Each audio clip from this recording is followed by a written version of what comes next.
ขอความสุขความเจริญจงมีแด่ท่านผู้ฟังทั้งหลายเสียงธรรมจากมหาวิทยาลัยศรีปทุมในวันนี้จะพูดเรื่องอนังคณสูตรคือสูตรที่ว่าโดยผู้มีกิเลสและไม่มีกิเลส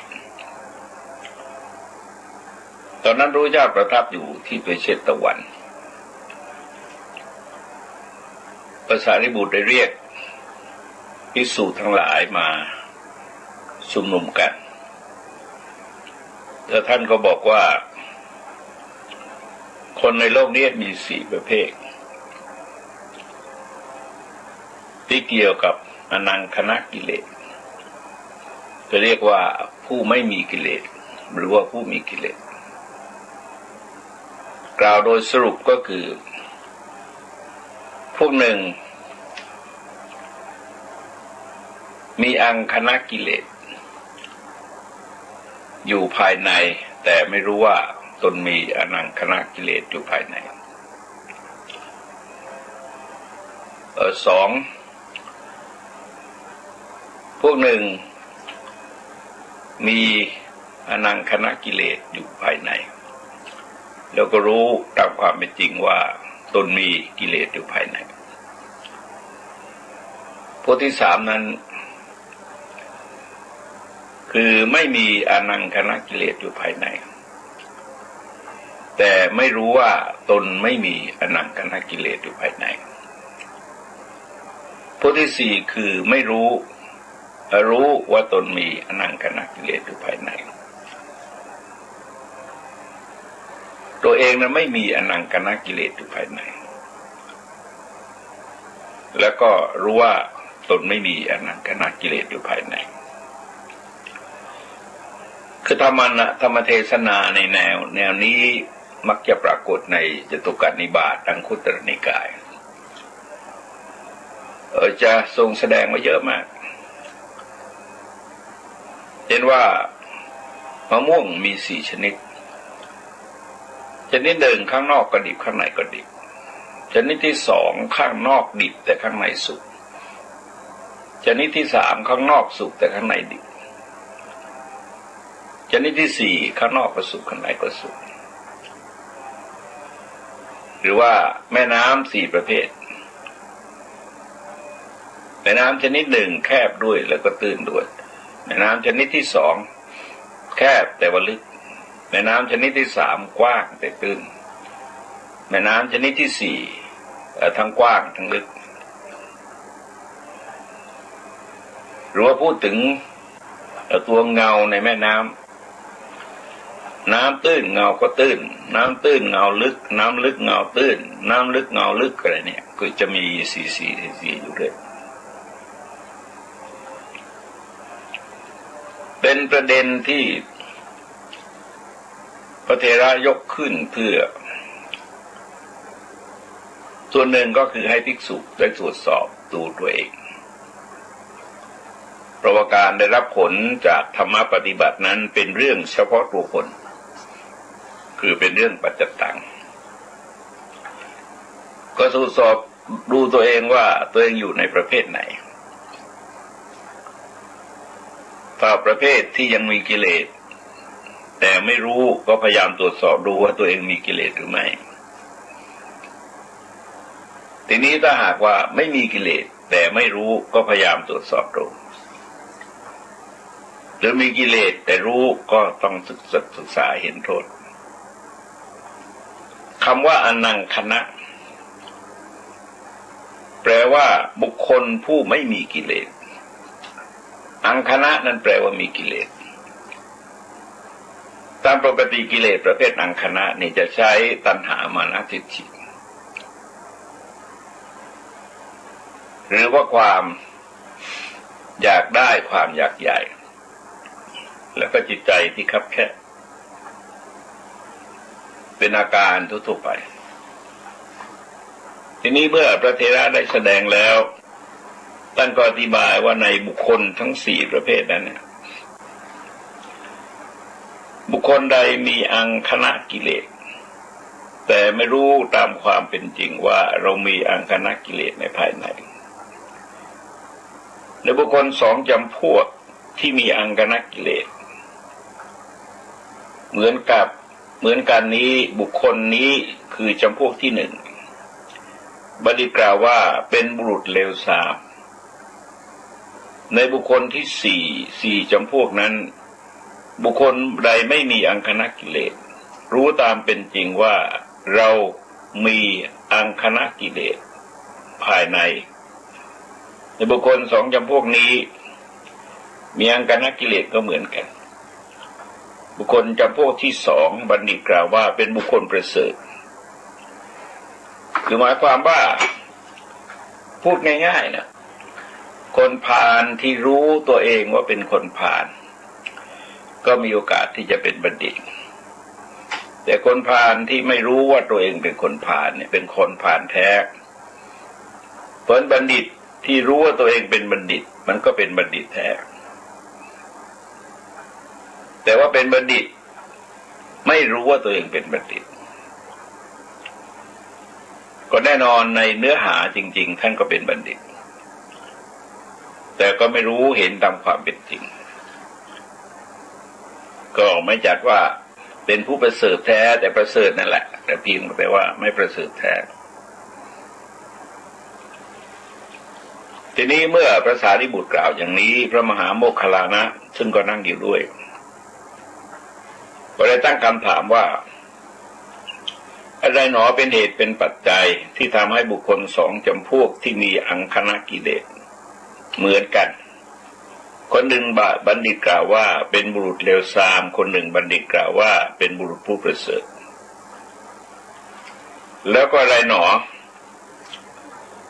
เป็นเหตุเป็นปัจจัยที่ทำให้บุคคลสองจำพวกที่ไม่มีอังคณกิเลสเหมือนกันคนหนึ่งบัณฑิตกล่าวว่าเป็นบุรุษเลวทรามคนหนึ่งบัณฑิตกล่าวว่าเป็นบุรุษผู้ประเสริฐคือหมายความว่ามีหรือไม่มีกิเลสด้วยกันแต่พอแบ่งออกเป็นสองก็ฝ่ายหนึ่งเป็นคนเลวทรามฝ่ายหนึ่งเป็นผู้ประเสริฐไป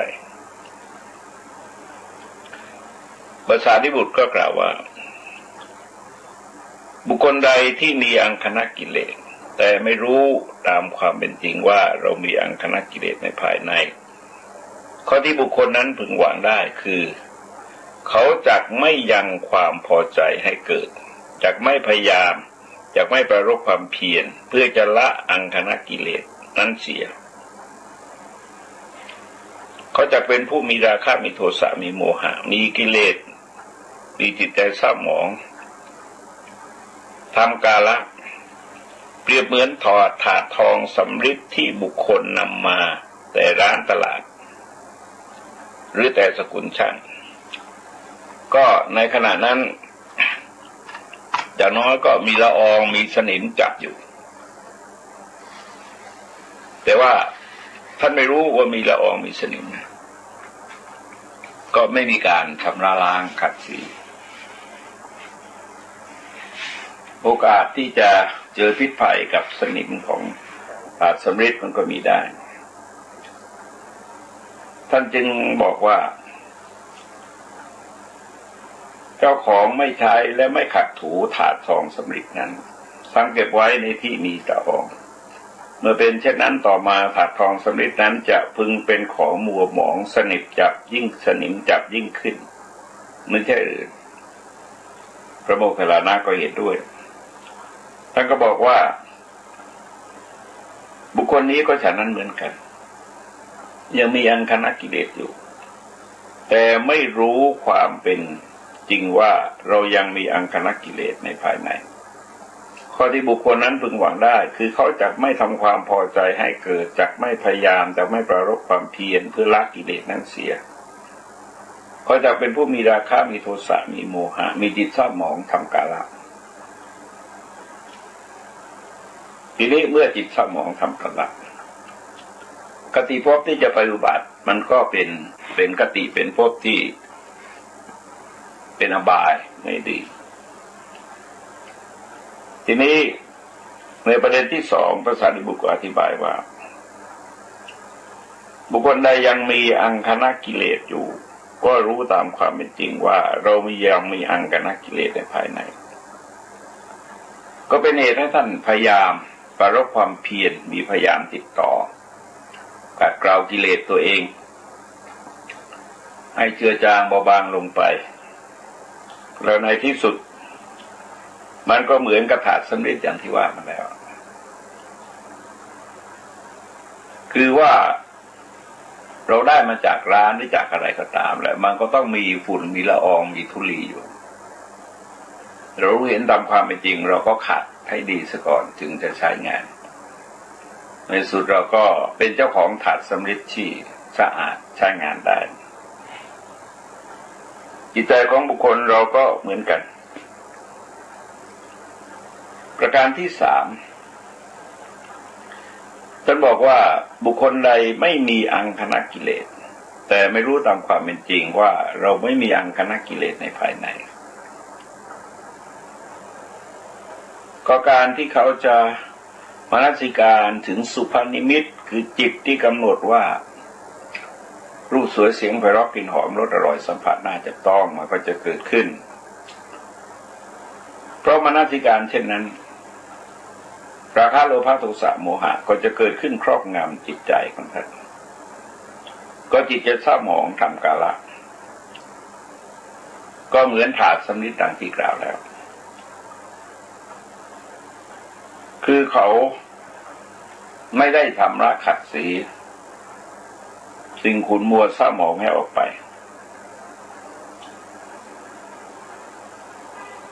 คือปล่อยไปนานๆน่ะในที่สุดกิเลสมันก็เกิดขึ้นดังนั้นการที่ปฏิบัติธรรมะเนี่ยโดยหลักการที่ท่านสอนก็คือว่ามันมีการตรวจสอบคล้ายๆกับอะไรล่ะคล้ายๆกับเรื่องสัจจะทิฏฐิกับอุเทศทิฏฐิเนี่ยเราจะเห็นว่าเป็นที่มาของสรรพกิเลสสารพัดเช่นถ้าเราไปมองว่าสิ่งทั้งหลายขาดศูนย์เมื่อขาดศูนย์ก็แสดงว่าชีวิตก็จบลงที่ตายเมื่อจบลงที่ตายก็ไม่มีความจำเป็นอะไรที่จะต้องทำความดีละความชั่วก็มีค่าเท่ากันทีนี้ถ้าหากว่าถือว่าสิ่งทั้งหลายมันเที่ยงแท้ก็เที่ยงแท้ก็ไม่ต้องเปลี่ยนแปลงอะไรเพราะเปลี่ยนแปลงไปก็เท่านั้นเองทำหรือไม่ทำก็เหมือนกันแหละพอเราตายจากคนก็เกิดเป็นคนตายจากแมวก็เกิดเป็นแมวตายจากโคก็เกิดเป็นโคอยู่แต่ทีนี้อุเฉททิฏฐิกับสัตตทิฏฐิมันแบ่งออกเป็นสองฝ่ายอุเฉททิฏฐิก็แบ่งเป็นสองฝ่ายคือศูนย์หมดพวกนี้จะไม่พยายามอะไรศูนย์บางสิ่งท่านกำหนดว่าอะไรไม่ศูนย์ล่ะแต่ไปกำหนดที่จิตท่านเข้าใจจิตยังไงล่ะและในสุดท่านก็จะพัฒนาจิตถ้าเข้าใจถูกต้องเนี่ยท่านก็จะพัฒนาจิตจิตใจก็จะสะอาดขึ้นบริสุทธิ์ขึ้นสูงขึ้นภพภูมิก็จะประณีตขึ้นแต่ในนี้สัจจะทิฏฐิมันก็มีบางอย่างเที่ยงบางอย่างไม่เที่ยงในกรณีที่บางอย่างไม่เที่ยงเนี่ยถ้าท่านชัดเจนว่าอะไรคือไม่เที่ยงท่านก็จะพัฒนาตรงนั้นแล้วในที่สุดมันก็ไปได้เหมือนกันแต่ว่าคนเราตราบใดที่ยังไม่บรรลุอริยมรรคอริยผลก็คงจะมีพวกทิฏฐินี้อยู่แหละเพราะแนวที่พระเถระยกขึ้นมาก็เลยก็มีกระจายประเด็นออกไปเยอะนานๆเราจะเจอในลักษณะอย่างนี้สักครั้งหนึ่งแต่ท่านก็บอกพระโมคคัลลานะว่าบุคคลนั้นก็ฉะนั้นเหมือนกันไม่มีอังคณกิเลสแต่ไม่รู้ตามความเป็นจริงว่าเราไม่มีอังคณกิเลสข้อที่บุคคลพึงอาจพึงมนสิการถึงสุภนิมิตมันก็เกิดขึ้น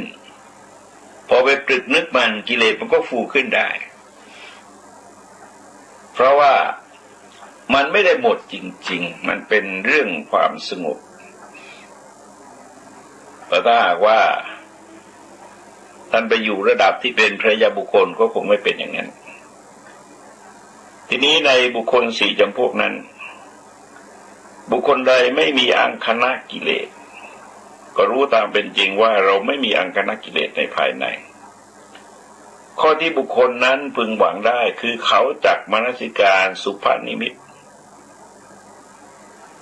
เพราะมนสิการสุภนิมิตของเขาราคะจักไม่ครอบงำจิตเขาจักไม่เป็นผู้เขาจะเป็นผู้ไม่มีราคะไม่มีโทสะไม่มีโมหะไม่มีอังคณกิเลสมีจิตใจไม่เศร้าหมองทำกาละก็เปรียบเหมือนถาดทองคำดังกล่าวคือที่เป็นของสะอาดแล้วก็พร้อมที่จะใช้ในทันทีทันใดก็ใช้เมื่อไหร่ก็ได้เพราะว่าเป็นภาชนะที่สะอาดทีนี้ท่านก็หันไปถามว่าถาดทองสำริดนั้นจะเป็นของสะอาดหมดจดยิ่งขึ้นไม่ใช่หรือพระโมคคัลลานะก็รับคำว่าเป็นอย่างนั้นแล้วก็ท่านก็บุคคลนั้นก็เหมือนกันคือแม้จะไปมนสิการถึงสุภนิมิตก็ตามแต่มนสิการด้วยปัญญาก็สักแต่ว่ารูปสักแต่ว่าเสียงสักแต่ว่ากลิ่นสักแต่ว่ารสคือจะลืมมาคนที่บรรลุด้วยรูปสวยๆเสียงไพเราะกลิ่นหอมๆรสอร่อยสัมผัสน่าจะต้องเนี่ยมีเยอะไอ้จุดต่างก็คือมนสิการวิธีคิดวิธีมองว่าเอาก็จริงเรามองอย่างไรอย่างแนวของสมถกรรมฐานท่านผู้ฟังจะเห็นว่าอารมณ์ที่กำหนดให้ตั้งสติระลึกจะมีลักษณะเป็นกุศลกับกลางๆก็เรียกว่าอยู่ในกลุ่มของทุกขสัตว์ในส่วนใหญ่แต่พอวิปัสสนาเนี่ยจะไม่มีรูปแบบคือหมายความว่าพิจารณาอะไรก็ได้ให้มองเห็นความจริงตามกฎของพระไตรลักษณ์จิตใจก็จะเบื่อหน่ายคลายกำหนัดไปโดยธรรมชาติของมันแต่ท่านก็สรุปว่าท่านโมคคัลลานะนี่แลเป็นเหตุนี่แลเป็นปัจจัยที่ทำบุคคล2จำพวกที่มีกิเลสเหมือนกัน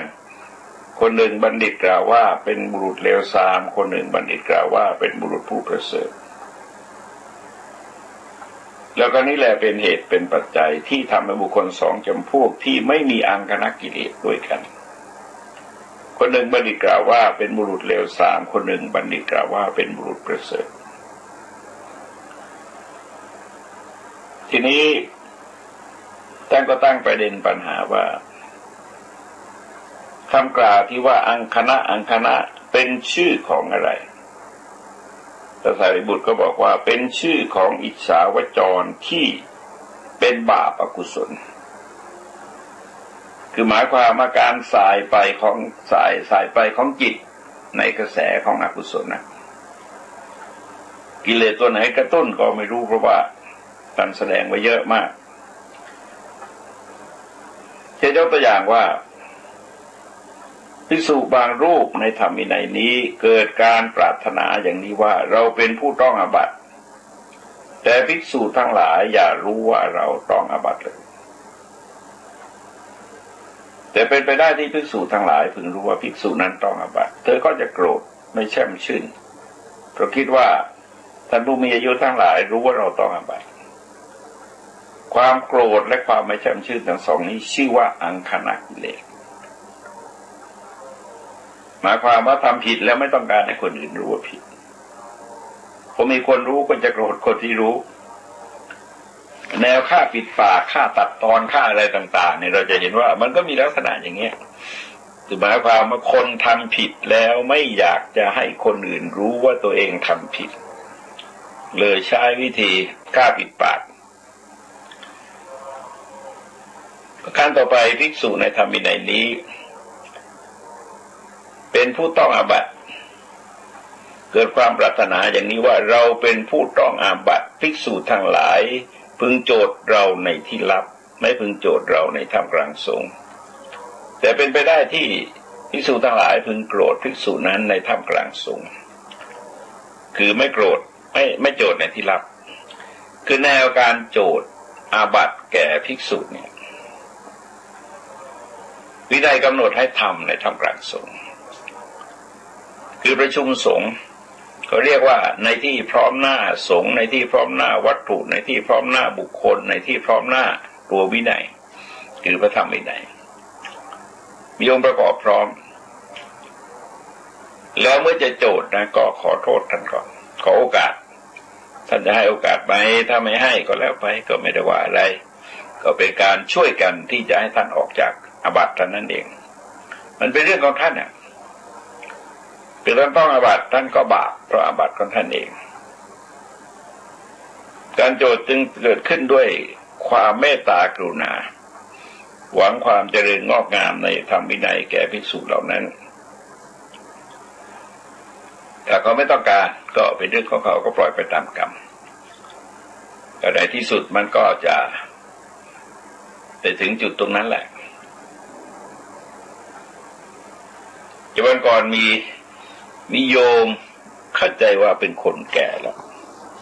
คือแกบอกด้วยว่าแกเป็นคนแก่ก็ถามเรื่องพระภิกษุรูปหนึ่งที่ท่านคุ้นเคยโยมก็ไปกล่าวหาว่า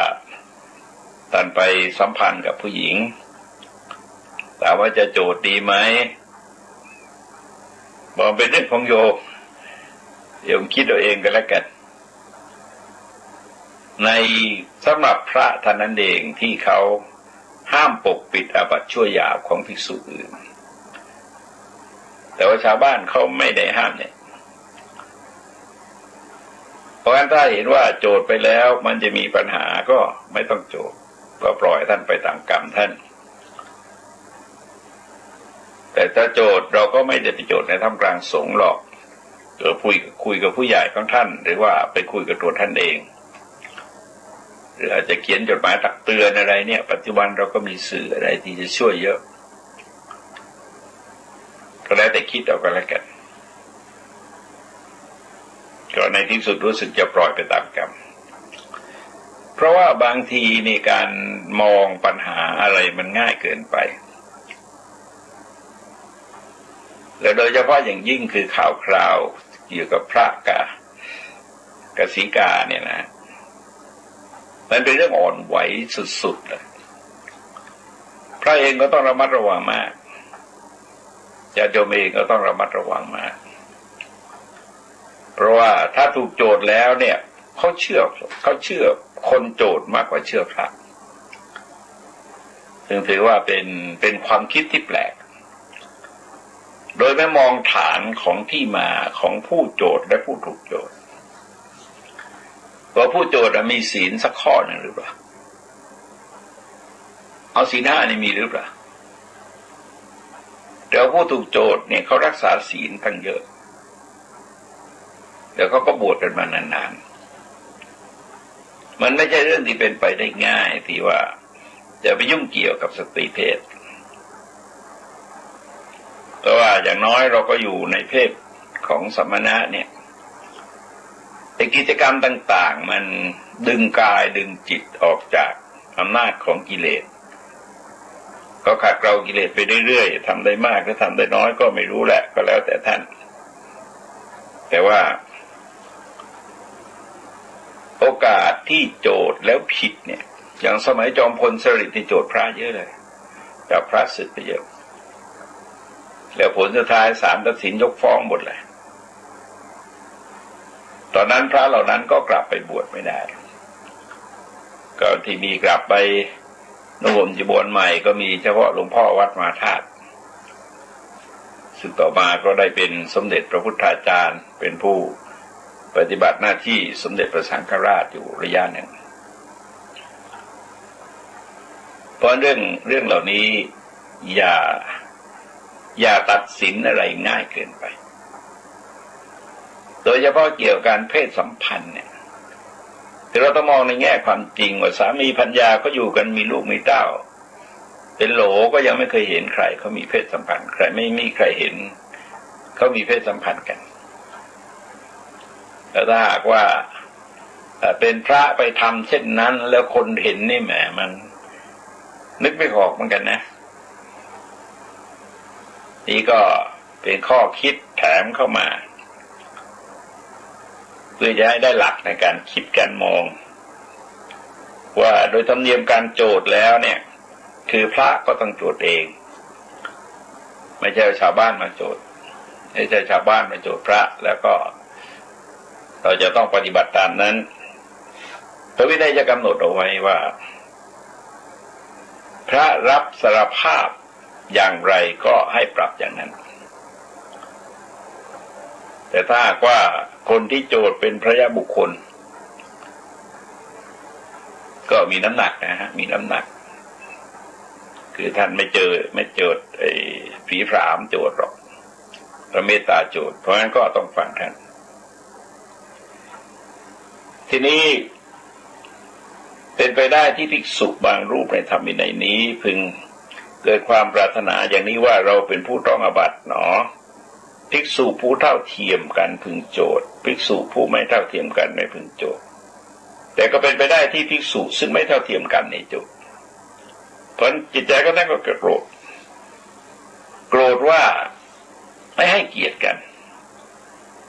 นะเรามีอายุพรรษามากกว่าไม่ควรจะมาโจทย์ที่จริงมันไม่เกี่ยวเขากำหนดให้เป็นภาระของพระที่จะโจทย์เพราะพระบวชพรรษาเดียวก็ได้ก็โจทย์แต่ว่าให้มีข้อมูลหลักฐานนะถ้าไม่งั้นก็ปรับอาบัตินะปรับอาบัติหนักเหมือนกันก็แสดงว่าแนวการโจทย์กันในลักษณะนี้มันก็มีมาตั้งแต่สมัยพุทธกาลคือโจทย์ที่มุ่งทำลายด้วยความริษยาด้วยความโกรธด้วยความผูกโกรธด้วยความริษยาด้วยความแข่งดีด้วยความมายาด้วยความตนีอะไรต่างๆมันมีเยอะทีนี้ข้อต่อไปพระเถระก็กล่าวว่าเป็นไปได้ที่ภิกษุบางรูปในธรรมวินัยนี้พึงเกิดความปรารถนาอย่างนี้ว่าถ้ากระไดหนอพระศาสดาพึงทรงซักถามเราเท่านั้นแล้วทรงแสดงธรรมแก่ภิกษุทั้งหลายไม่พึงทรงซักถามสอบถามผู้อื่นแล้วทรงแสดงธรรมแก่ภิกษุทั้งหลายเลยอันนี้ก็กลางนิดหน่อยนะคือหมายความว่าอยากเด่นอยากดังอยากมีหน้ามีตาแต่ว่าพระพุทธเจ้าทรงมีพระญาณนะทรงรอบรู้ว่าใครควรจะถามหรือไม่ควรถามแล้วถามแล้วจะตอบถูกหรือไม่ถูกอะไรเนี่ยคือไม่จะถามง่ายๆพระเจ้าจะถามผู้รู้ถ้าเห็นว่าไม่รู้ก็ไม่ถามทีนี้เป็นไปได้ที่พระศาสดาพึงทรงซักถามสอบถามภิกษุนั้นแล้วก็ทรงแสดงธรรมแก่ภิกษุทั้งหลายก็หาทรงซักถามภิกษุนั้นไม่แต่ว่าทรงซักถามภิกษุทั้งหลายทรงแสดงธรรมแก่ภิกษุทั้งหลายเธอก็จะโกรธพระพุทธเจ้าคือไม่เป็นไปตามที่ตัวท่านต้องการนานมาแล้วเคยเล่าให้ฟังเรื่องภิกษุรูปหนึ่งเป็นภิกษุใหม่พระสารีบุตรได้มากราบทูลลาพระพุทธเจ้าเพื่อจาริกไปในชนบทก็พระมาส่งกันเยอะพระสารีบุตรก็ขอลาภิกษุทั้งหลายนั่นแหละแต่ไงมันก็ทักทายไม่ทั่วถึงหรอกภิกษุรูปหนึ่งก็พยายามจะเงยหน้าตัวเองให้พระเถระทักพระเถระไม่ทันได้ทักหรอกเขามองไม่เห็นพอดีไอ้ชายสังกัตติของท่านไปกระทบตัวภิกษุนั้นแกไปฟ้องพระพุทธเจ้าอยากดังบอกว่าพระสารีบุตรรังแกท่านกระแทกท่านพระเจ้าก็เรียกพระสารีบุตรมาให้พระสารีบุตรชี้แจงพระสารีบุตรท่านขอโทษเลยภิกษุนั้นตกใจมากเกิดร้าวร้อนขึ้นมาจากข้างในต้องขอกำโทษต้องสารภาพความผิดได้เล่นกับพระอรหันต์เขาเล่นกับไฟก็เรียกว่าอาหุเนยยักขิคือกับพระอรหันต์อย่าไปเล่น ไม่ใช่ของเล่นข้อต่อไปท่านกล่าวว่าเป็นไปได้ที่ภิกษุบางรูปในธรรมวินัยนี้พึงเกิดความปรารถนาอย่างนี้ว่าถ้าเกรหนอภิกษุทั้งหลายพึงแวดล้อมเราไปเข้าบ้านเพื่อภัตตาหารอย่าแวดล้อมภิกษุอื่นเข้าบ้านอันนี้ก็ต้องการบริษัทบริวารก็เรียกว่าเป็นความปรารถนาลามกถ้าเป็นไปได้ท่านก็จะเกิดตัณหาต่อหมายความว่าอยากจะเพิ่มบริวารต่อถ้าไม่ได้ท่านก็จะโกรธแล้วอาจจะโกรธคนพระที่ภิกษุห้อมล้อมเวลาบิณฑบาตหรือว่าโกรธภิกษุกราบไปเลยคือจิตไม่เป็นพานแล้วมันก็คิดพานได้เรื่อยแหละหรือว่าปรารถนาที่จะได้อะไรเลิศหมดเช่นเสนาสนะเลิศบิณฑบาตเลิศอยู่ในโรงฉันที่เลิศอะไรต่างๆหมายความต้องการดีๆต้องการให้ได้รับความการทนุบำรุงด้วยสิ่งที่ดีๆแต่เมื่อไม่เกิดอย่างนี้อย่างพระเทวทัตเนี่ยมันก็เกิดประเด็นตรงเนี้ยพระเทวทัตตอนนั้นพระเจ้าเสด็จเมืองไผ่สาลีแล้วก็มีคนมาต้อนรับเสด็จเยอะมาก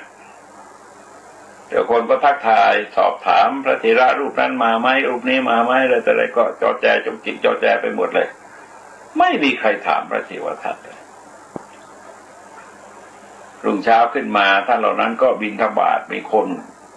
ตักบาตรกันเป็นจำนวนมากพระเทวทัตก็ขาดแคลนก็เกิดริษยาแข่งดีเราก็เป็นกษัตริย์เหมือนกันเราเป็นภิกษุเหมือนกันเราก็เป็นกษัตริย์เหมือนกันบวชมาพร้อมกันทำไมคนเหล่านี้จะรับการเคารพนับถือจากชาวบ้านทั้งหลายก็เลยก็ลำปามไปเรื่อยจนเกิดเรื่องเกิดราวขึ้นหรือว่าพระบางรูปเนี่ยคิดว่าเราเท่านั้นควรฉันในโรงฉันแล้วอนุโมทนาคือสมัยก่อนในการอนุโมทนาเป็นหน้าที่ของภิกษุรูปใดรูปหนึ่งตามที่ประธานสงฆ์ในที่นั้นพระพุทธเจ้าอาจจะอยู่ก็จะมอบหมายให้ภิกษุรูปใดรูปหนึ่งพวกนี้ก็พระกลางๆนะอยากดังอยากเด่นอยากดังทีนี้ถ้าเขาไม่มอบหมายให้หรือว่านิมนต์รูปอื่นแต่ก็จะโกรธไม่แช่มชื่นเดี๋ยวคิดว่าภิกษุอื่นในโรงฉันแล้วอนุโมทนาเราฉันในโรงฉันแล้วไม่ได้รับอนุโมทนาก็เกิดไม่พอใจแล้วตามปกติลักษณะของคนพาลเนี่ยจะไม่ตรวจสอบตัวเองจะไม่ตรวจสอบตัวเองแต่ว่าจะตรวจสอบคนอื่นด้วยเห็นความผิดของคนอื่นด้วยหรือว่าต้องการที่จะเป็นผู้นำในเรื่องทั้งหลายเช่นเราเท่านั้นควรแสดงธรรมแก่ภิกษุทั้งหลายผู้อยู่ในอารามภิกษุอื่นไม่ควรแสดงธรรมแต่ก็เป็นไปได้ที่ผู้อื่นแสดงธรรมเธอไม่ได้แสดงเธอไม่รับมอบหมายโกรธอีกอันนี้ก็เป็นอังคณะทั้งสองเนี่ยชื่อว่าเป็นอังคณะทีนี้อังคณะที่9ก็ภิกษุในธรรมวินัยนี้พึงเกิดความปรารถนาอย่างนี้ว่าถ้ากระไรเราเท่านั้นควรแสดงธรรมแก่ภิกษุณีทั้งหลายก็ไปเรื่อยนะฮะภิกษุณีทั้งหลายแล้วก็อุบาสกทั้งหลายอุบาสิกาทั้งหลายเอาก็11ประเภททีนี้มาจนถึงข้อ12คืออย่าลืมว่าความคิดนี้มันคนละขณะคนละกรณีกันคนละวัตถุคนละบุคคลกันดังนั้นเวลาพระเถระต้องการจะย่อยให้เห็นอาการของกิเลสที่จริงมันเป็นความปรารถนาลามกด้วยกันนั่นแหละแต่ว่ามันคนละกรณีกันต้องการเป็นผู้นำหมู่ต้องการนำคนห้อมล้อมไปบิณฑบาตต้องการอย่าให้คนอื่นโจทย์กันอย่าให้คนอื่นโจทย์อาบัติตัวเองแต่ถ้าที่ตนมีความผิดอะไรเนี่ยก็เรียกว่ากิเลสมันดุดเนินทีนี้พระสารีบุตรก็กล่าวว่า ภิกษุพึงเกิดความปรารถนาว่าฉะไหนหนอภิกษุทั้งหลายควรสักการะเคารพนับถือบูชาเรามากมายต้องการมากมายถ้าได้ก็ดีไปถ้าได้ท่านก็อยากได้ต่อละแบบตัณหาทั้งหลายเนี่ยทีนี้ถ้าไม่ได้ก็จะโกรธไม่แช่มชื่นกิเลสก็เกิดอีกแล้วหรือว่าแต่คิดว่าทำอย่างไรหนอภิกษุบางรูปในธรรมวินัยนี้พึงเกิดความปรารถนาอย่างนี้ว่าถ้ากระไรภิกษุณีทั้งหลายอุบาสกทั้งหลายอุบาสิกาทั้งหลายอีกแหละก็พึงเคารพนับถือบูชาสักการะต่อเราถ้าได้ท่านก็เกิดตัณหาต่อถ้าไม่ได้ท่านก็เกิดโทสะอาจจะโทสะในภิกษุภิกษุณีอุบาสกอุบาสิกาก็ผ่านดีผ่านขวางไปเรื่อยๆก็ลามปามแบบพระเทวทัตก็แล้วกันลามปามที่เราเห็นเลยพระเทวทัตเนี่ยลามปามไปไม่เป็นเรื่องก็วันก่อนดูอะไรเขาเรียกว่าเป็นไม่ใช่เป็นเจนการ์ตูนนะที่สถานีพระพุทธศาสนาเขาก็ออกตอนที่พระเทวทัตถูกธรณีสูบพอดีก็ทำดีนะฮะทำดีแต่ว่าพระพักตร์พระพุทธเจ้าเนี่ยมันไม่ค่อยตรงกันคือน่าจะใช้ช่างคนเดียวแล้วก็เขียนไปก็สวยงามแหละว่าจริงๆก็สวยงามน่าสนใจหรือว่าต้องการพวกนี้ต้องการไม่ใช่ต้องการปัจจัยทั้งสี่เนี่ยที่ประณีตปรารถนาไปเรื่อยๆไปจนถึงจีวรบิณฑบาตเสนาสนะกีฬานะปัจจัยทั้งหมดก็รวมแล้วก็ท่านพระเถระแสดงไว้19อย่างเลยกันก็เป็นอิจฉาวจรคือจิตมันลั่นไปตามกระแสของกิเลสนี่พูดในกรณีของภิกษุที่ตัวเองมีกิเลสภายในก็แล้วกันมีกิเลสอยู่ภายในแล้วก็ไม่รู้ว่าตัวเองมีกิเลสอยู่ภายในหรือว่าตัวเองไม่มีกิเลสอยู่ภายในแต่ไม่รู้ว่าตัวเองไม่มีกิเลสอยู่ภายในโอกาสที่จะตรึกนึกเนี่ยมันตรึกนึกเป็นทางอกุศลเนี่ยมันจะเกิดขึ้นได้ทีนี้ท่านก็กล่าวต่อไปเพื่อแสดงให้เห็นถึงการสายของกิเลส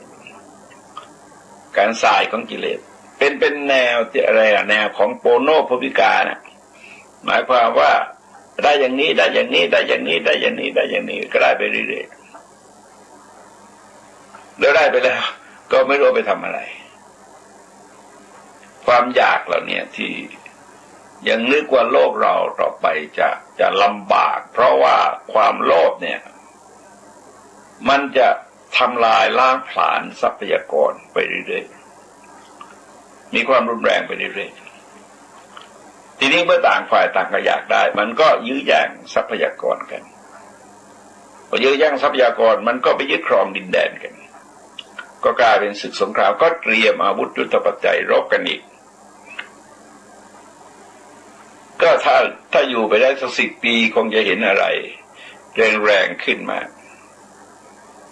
ตัวนี้มันทำยอดทุกวันเนี่ยทำยอดแข่งขันกันทุกวันแม้แต่ตลาดหุ้นขึ้นลงโอ้มันก็ตื่นเต้นกันตั้งเป้าไว้สูงอยากได้อย่างนั้นอย่างนั้นอย่างนั้นอย่างนั้นแต่ไม่นึกว่าความต้องการของคนนั้นไม่จำกัดแต่วัตถุที่จะตอบสนองมันมีอยู่อย่างจำกัดในขณะที่ปริมาณคนเพิ่มขึ้นแต่ความต้องการที่ไม่จำกัดมันจะเพิ่มขึ้นแต่วัตถุมันร่อยรอลงไปเรื่อยๆจากการศึกสงครามเราลองดูว่าอาวุธยุทโธปัจจัยในเครือสงครามทั้งหลายเนี่ยนะโอ้มันแพงจังเลยแต่ละอย่างอย่างสมัยสงครามอเมริกากับอิรักนะฮะสงครามที่เกี่ยวกับคูเวตอะสงครามอ่าวเขาเรียกสงครามอ่าวอะไรนะก็พยายามติดต่อเรื่องราคาของอาวุธ พยายามศึกษาเรื่องราคาของอาวุธโอ้เราเสียดายอย่างแร่ธาตุชั้นดีถูกทำลายแล้วเอามาทำลายแล้วก็ทำลายทั้งคนทั้งแร่ธาตุทั้งสภาพแวดล้อมทั้งธรรมชาติทั้งนั้นทำลายหมดเลยนี่กิเลสประเภทโลภะโทสะโมหะทีนี้ถ้าคนประเภทที่ว่ามันมีทางคณะอิจฉาวจรอกุศลที่ยังละไม่ได้เนี่ยคือความปรารถนาที่มันเล่นไปเรื่อยๆเล่นไปเรื่อยๆถ้าเราสังเกตว่าท่านจะเน้นไปที่ตัวปรารถนาแต่ว่าไม่สมปรารถนาก็เกิดโทสะก็ลามปามไปเรื่อยๆทีนี้พระสารีบุตรท่านก็มากล่าวว่าท่านครับอิจฉาวจรที่เป็นบาปอกุศลเหล่านั้นที่ภิกษุรูปใดรูปหนึ่งยังละไม่ได้ชนทั้งหลายยังเห็นอยู่ยังได้ยินอยู่แม้เธอจะอยู่ในป่ามีเสนาสนะอันสงัดหรือบิณฑบาตเป็นวัดเที่ยวบิณฑบาตเป็นวัดลำดับตามตอกก็สรุปว่าถือธุดงค์เนี่ยถึงเพื่อนสัมปรามจารีทั้งหลายก็ไม่สักการะเคารพนับถือบูชาภิกษุนั้นคนนั้นเพราะเหตุอะไรเพราะอิจฉาวจรคือการเล่นไปของจิตด้วยแรงปรารถนาที่เป็นบาปอกุศลเหล่านั้นอันท่านผู้มีอายุนั้นยังละไม่ได้จนทั้งหลายยังเห็นอยู่และยังได้ยินอยู่เปรียบเหมือนกระถาทองสำริดที่บุคคลนำมาแต่ร้านตลาดหรือแต่สกุลช่างเป็นของไม่สะอาดหมดจดเจ้าของก็ซากศพงูซากศพสุนัขหรือซากศพมนุษย์วางไว้ในถาดทองสำริดนั้นติดด้วยถาดทองสำริดในที่อื่นแล้วก็นำไปตลาดจนทั้งหลายก็เห็นก็ชื่นชมแต่พอเปิดขึ้นไป